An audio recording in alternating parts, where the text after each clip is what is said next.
Hey everybody, and welcome back to Across the Grooves. We're here in the Strawberry Fields record store with Stony, who apparently is right now smoking some wacky tobacco.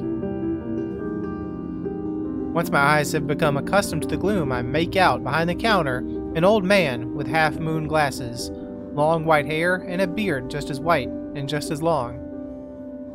He's reading a battered paperback copy of the collected work of Allen Ginsberg, a roll-up,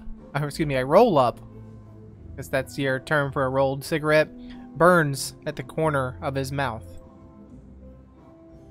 Probably the Stony that Beth told me about. I approach the man and venture a shy hello. I have a strong feeling that I'm disturbing him. The old man doesn't even glance at me. I try a second, louder hello, with the same result. Gwen's coming, the man mutters into his beard. So he's like, don't mess with me, talk to Gwen. Then again, Beth did warn me. I'm seriously considering leaving when the bead curtains at the back of the shop separate with a jingle, and a young woman with long blonde hair and a welcoming smile appears. Sorry for taking so long. I was just feeding Rob's cats. Can I help you? Either I can ask if she knows Ulysse, or I can bring up the record, hopefully without revealing too much. I could also decide that I'm wasting my time, make something up, and then slip away.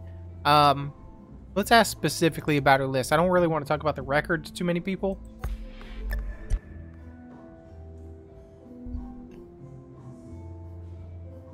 Yes, it may sound a bit odd to you, but I'm looking for a friend of mine.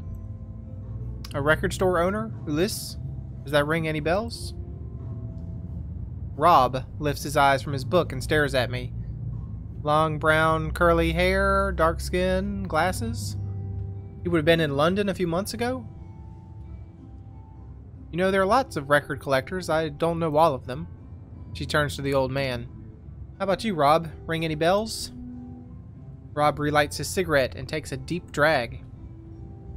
It's at this moment that I realize, from the characteristic smell of the smoke he exhales, that his roll-up contains more than just tobacco. No, sorry. Doesn't ring any bells. We have a lot of people passing through the shop. It's a pretty touristy area, you know? Usually it's Gwen who takes care of the customers. If she doesn't remember your friend, I doubt I could help. My memory isn't what it is. As if to prove his words, Rob takes another deep pull on his joint and goes back to his book. Gwen shrugs, looking sorry. You know what? I'm not gonna fight you. I'm not gonna insist. I'll just give up with you. Fine. Sorry to have bothered you. Oh, no problem. That's what I'm here for. Goodbye. Gwen gives me a little wave and I leave the store. The Fox and Sparrow is only 2 streets away from Yard Sale Records, a typical London pub. From outside, I can't see Alan or his 2 employees. I suppose I might be a little early, or perhaps they're a bit late. I consider waiting for them outside, but decide against it, so I head into the smoky warmth of the pub. The concert has already started. At the end of the room, on a platform, the band is playing a folk tune with a strange pagan sound. I order a drink and move closer to the stage. I allow the singer's incantation to lull me. She is completely immersed in her performance, which is punctuated by a large, bearded man who thumps on a big drum with a stick, and is accompanied by a few crystalline guitar notes and the low humming of a cello. I take a moment to consider today's inquiries. They weren't a huge success. Anyway, all I can hope for is that Alan will have some answers for me. At least it seems as though I've managed to shake off Eva for the time being. But something tells me it's just a temporary reprieve. I'm dragged away from my musings by a hand on my shoulder. Hello, Alan. This band do a fantastic version of Willow's song.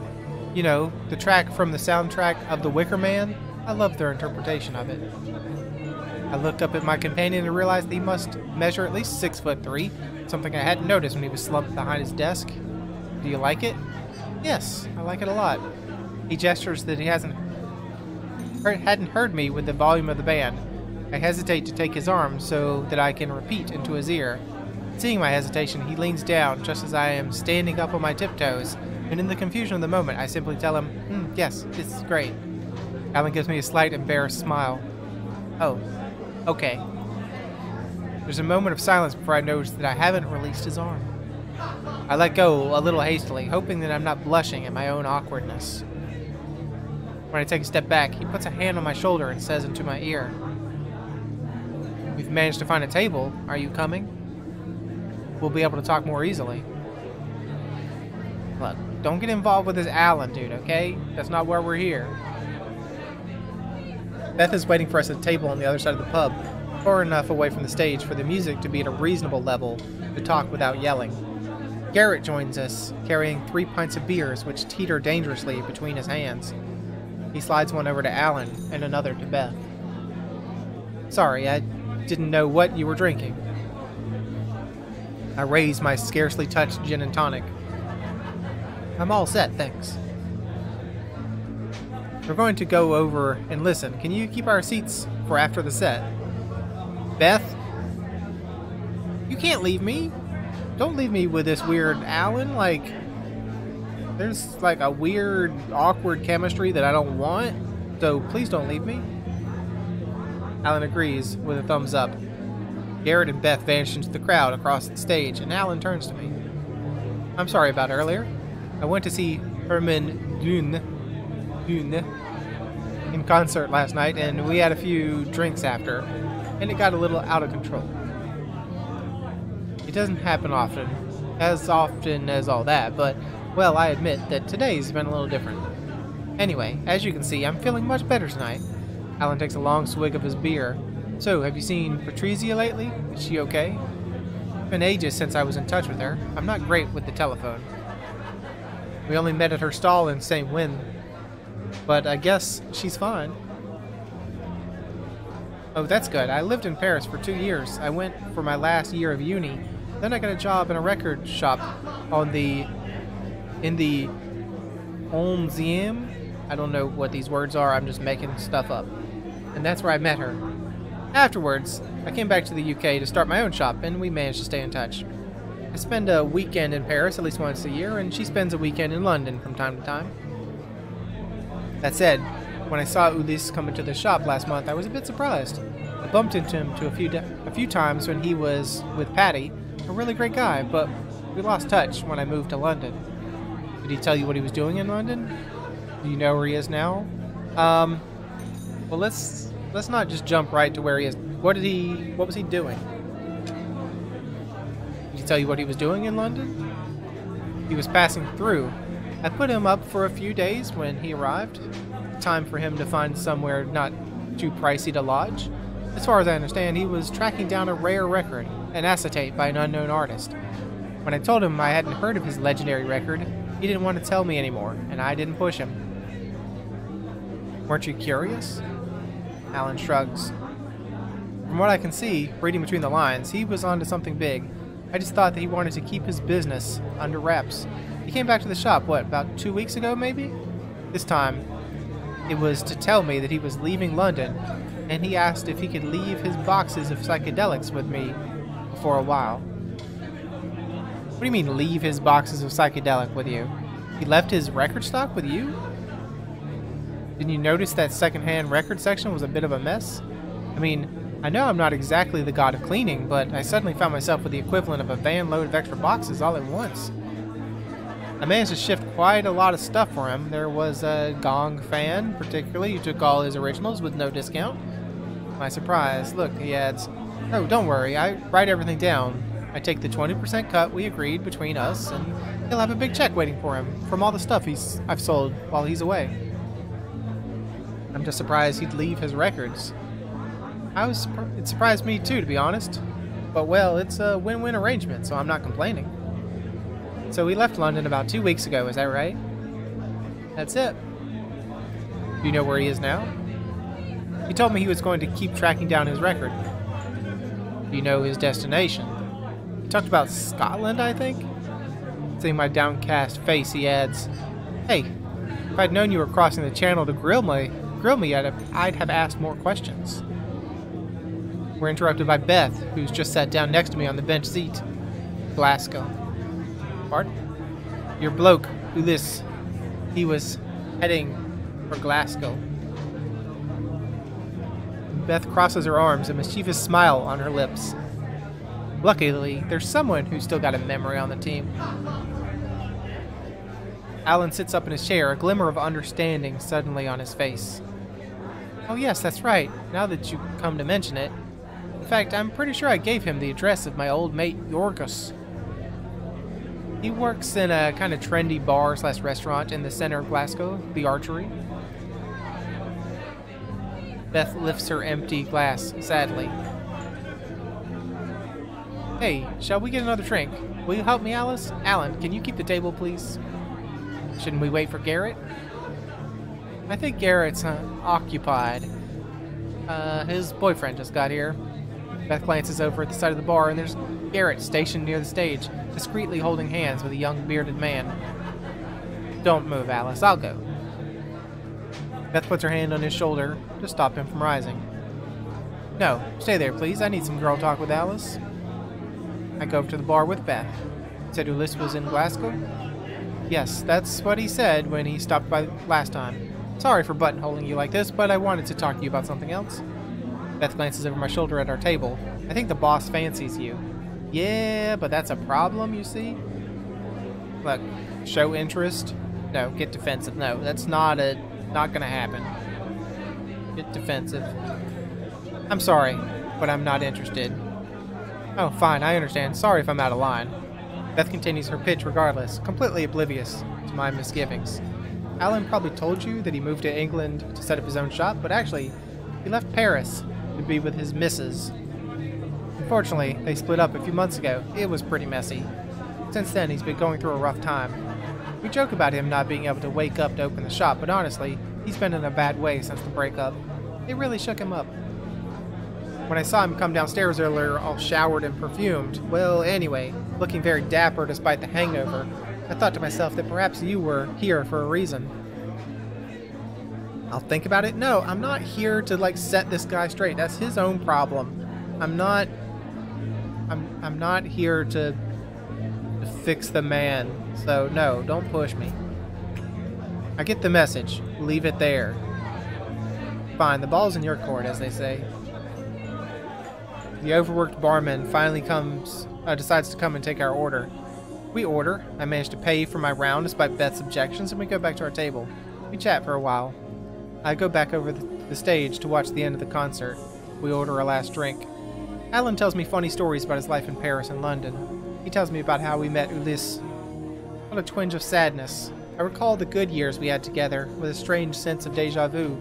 More like déjà vécu. I don't know that word. It's like, so this is things you've experienced before, déjà vu, like it's happened again. So this must be like it never happened, but you feel like it happened before. I don't know, because he's talking about his experiences that obviously we didn't have, but I'd already lived this, which I couldn't explain, or more like something like I'd already lived this, which I couldn't explain to myself. Alan's a really good guy. I get the feeling that hiding beneath the imposing physique and the Canadian lumberjack exterior, there's a sensitive child. Actually, does it explain to me what that is? Apparently not. Because this is in alphabetical order, and I don't see déjà vécu. It would be here-ish, somewhere.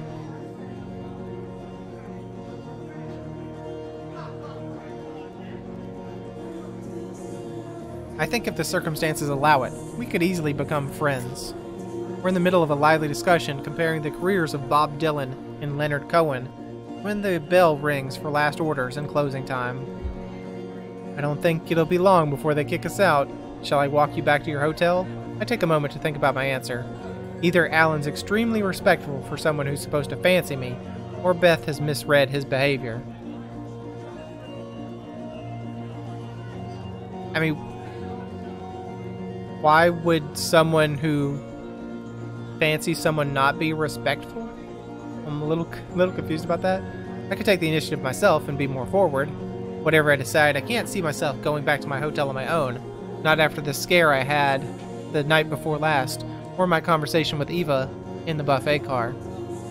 I mean, I'm not going to take any initiative here. Let's go back to the hotel. I do think it's time to be getting back. Thanks for a great evening. Alan repeats his offer to walk me back, and I accept gratefully. We say goodbye, go out of the pub, and head off in different directions. We continue to talk about music on the way. Then, when we reach the hotel, which is only a few minutes' walk from the pub, we exchange numbers, promise to stay in touch, Alan and I. I go up to my room, and after the day's adventures, I slip easily into the arms of Morpheus. When I wake up the next morning, I have a fairly clear plan of battle. I think I've collected all the information that I can here in London. At least I know Ulysses' next destination, Glasgow. I hope Alan's friend Yorgos will be able to tell me more. What a name, Yorgos. All I can do is jump on a train and cross my fingers that the trail doesn't dry up. First, I jump in the shower, then I choose some fresh clothes. Something tells me there's a strong possibility that Eva and her henchmen are watching the stations. So I try to choose an outfit as different as possible from the one I was wearing when I arrived in London to reduce the risk of being recognized if needed. In the same vein, I decide to put my hair up, which I rarely do usually. I gather my things and leave the room, en route for the station. Chapter 4. Glasgow. Only once the train is a good distance out of London do I finally begin to relax. As I feared, Eva had been watching the comings and goings at the station. I saw her as I was going to the platform, but I was inconspicuous enough to pass next to her without being recognized. I'm almost certain that I managed to get on the train without her seeing me, but I'm sure she wasn't alone. If one of her collaborators spotted me, then she knows my destination. To be on the safe side, I think it's best to assume that it's only a matter of time before she follows me to Glasgow. I mean, did you have to take the direct train? You could have, like, tried to do something different, right? Like, you could have taken the train to, like, Manchester and then switched to a bus, or, like, you could have taken a roundabout route, right? You didn't have to go direct. I mean, as direct as a train is, but like you could take some stops and transfers along the way to try to throw them off your trail.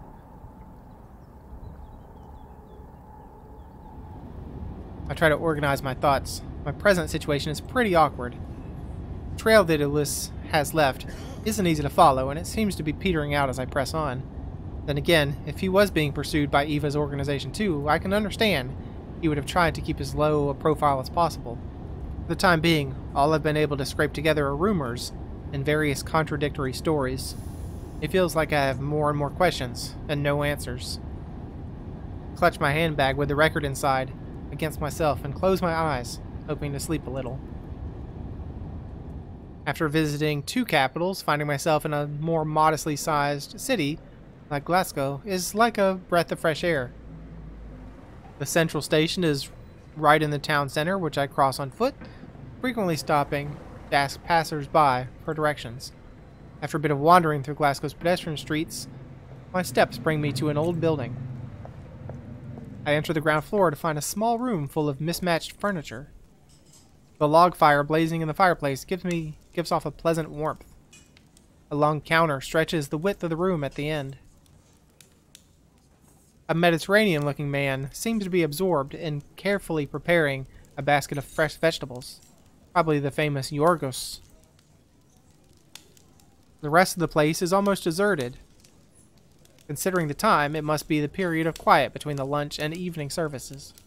As I approach him, the man looks up and welcomes me with a wide smile, before gabbling something in broken English with a curious mix of Greek and Scottish accents. Taken by surprise, I try an bonjour? Yorgos replies in French with a strong Greek accent. I mean, it's Europe. Everyone speaks multiple languages, but everyone that I've come across speaks French? It's a weird coincidence, right? Oh, bonjour then. You are French? Yes. Tell me, what can I do for you? I was sent by Alan. I'm looking for someone. Look, I'm gonna get straight to the point. Alan sent me. Alan O'Reilly suggested I come and see you.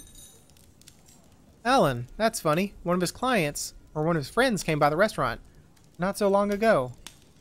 Well, that's exactly why I'm here. Oh, you know Ulyss?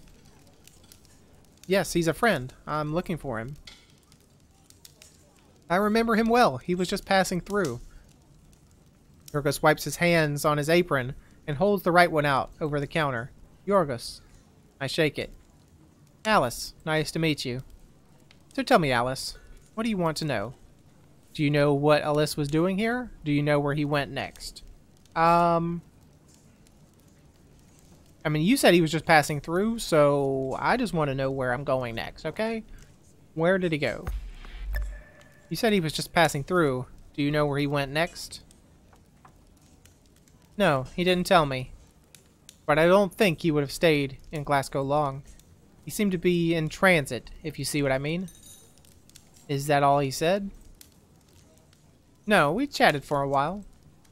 He tells me he's a record store owner like Alan, and that he's looking for information about a rare record. Nothing more precise? The steady clacking of the knife on the chopping board stops for a moment as Yorgos tries to recall the details. He talked about meeting an old radio presenter, Arthur something? Pullman. Arthur Pullman. Do you think he might possibly work for a local radio station? Oh, you know, we mostly get the national radio stations here. Are there any independent radio stations in Glasgow? Not as far as I know, but I'm no expert. There's the student radio, Sub-City. They broadcast from the campus, but only at certain times. They do a great mix in the evenings. We play it here often here in the restaurant. No commercials, just a reminder of the name of the station from time to time. If you go there, maybe they can tell you more. All I can tell you is that your Ulyss said nothing to me about that. What exactly did he say, though? That he was passing through Glasgow, like I told you. That he was looking for somewhere cheap to stay. When I asked him what he was doing in Scotland, he tells me I'm researching a rare record. And when I questioned him, he clammed up. He just talked about meeting an old radio presenter from the BBC, I think. Arthur Pullman. Right. Here, try this. Without warning, Yorgos puts a plate in front of me. It contains a beautifully served mix of vegetables. Seeing the question on my face, he adds, I'm not going to let a friend of Alan leave without trying my cooking. Thanks. I try a mouthful, and I must admit it's delicious. I share my enthusiasm with him. Really? It's not on the menu yet. I've been trying for weeks to find a good counterbalance for the bitterness of the horseradish.